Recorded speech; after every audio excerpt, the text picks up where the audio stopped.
Drawing free hand ஸ்டைலில் எப்படி வரையலாம் என்பதை பார்ப்போம். முதல் நீங்கள் ஸ்பிண்டில் ஷேப்பில் ஒரு பாடி போடணும்.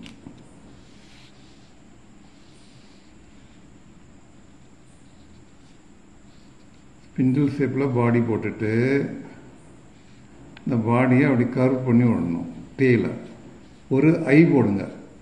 ரெண்டாவது டார்சல் ஃபின் போடணும்.